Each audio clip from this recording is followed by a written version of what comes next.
በኢትዮጵያ ወንጌል አማኞች የቤተ ክርስቲያናት የሚዲያ አካላት በሚዲያ ፖሊሲና በቀጣይ አቅጣጫዎች ዙሪያ ውይይት ተካሄደ። ሰኔ 18 ቀን 2018 ዓ.ም በቦሌ ሙሉ ወንጌል አማኞች አጥቢያ ቤተ ክርስቲያን በተካሄደው ስብሰባ ላይ ከተለያዩ የወንጌል አማኞች የቴሌቪዥን ጣቢያዎች ተሳታፊዎች የተገኙ ሲሆን የሚዲያ ፖሊሲ ረቂቅ ቀርቦ ውይይት ተደርጎበታል። በኤልሻዳይ ቴሌቪዥን ኔትወርክ መሪ በሆኑት በፓስተር በለጡ ጸሎት የተጀመረውና በኢትዮጵያ ወንጌል አማኞች የቤተ ክርስቲያናት ካውንስል የሚዲያና ሕዝብ ግንኙነት መምሪያ ኃላፊ አቶ ተስፋዬ ካሳሁን መሪነት የተካሄደው መርሃ ግብር የቴሌቪዥን ጣቢያዎች በሚዲያ አገልግሎት ዘርፍ ያጋጠሟቸውን ተግዳሮቶች ያጋሩበት ነበር። ለመጀመሪያ ወደ ፖሊሲ ውይይቱ ከመሄዳችን በፊት ከናንተ ምስክርነትና የናንተን ሐሳብ መስማት ስለምንፈልግ በየተራ የገጠማችሁን ነገር ባጭሩ ተነግሩንና ወደ ውይይቱ እንሄዳለን። ሁለተኛው ተግዳሮት ገንዘብ ነበር።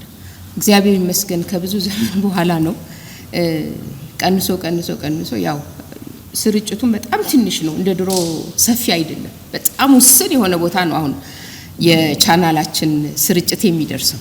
እኛ ግን ሰብሳሃራ አፍሪካን በሙሉ እንደርስ ስለነበረ እንትኑ ሰፊ ነበርና $19,000 ነበር። ከዛ ደግሞ አረብ ሀገር ያሉ ወገኖቻችን አገልግሎቱ እንዲደርሳቸው ተባለና ሌላ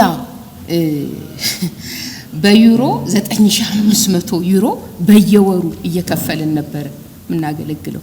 ከዛ ውጭ ግን ለቲቪ የሚሆን ነገር ለመስራት ከሴኩላር ሚዲያ የመጣን ሰዎች ነን እንጂ እዛ ውስጥ በዛ ኮንቴክስት አድጎ ራሱን አጎልብቶ የነበረ ሰው አልነበረም። በመቀጠልም በካውንስሉ የሚዲያና ሕዝብ ግንኙነት መምሪያ ተዘጋጅቶ የቀረበው የሚዲያ ፖሊሲ ረቂቅ ቀርቦ ውይይት ተደርጎበታል። ሁሉን አሳታፊና ከታች በሆነ መልኩ የሚዲያ ፖሊሲውን ተግባራዊ ማድረግ ይቻል ዘንድ ክትትል እንዲያደርጉ ኮሚቴዎች የተመረጡ ሲሆን የረቀቀው ፖሊሲን በተመለከተም ሁሉም በወንጌል አማኞች ስር ያሉ የቴሌቪዥን ጣቢያዎች በተገኙበት በድጋሚ ሰፊ ውይይት እንደሚደረግ ይጠበቃል።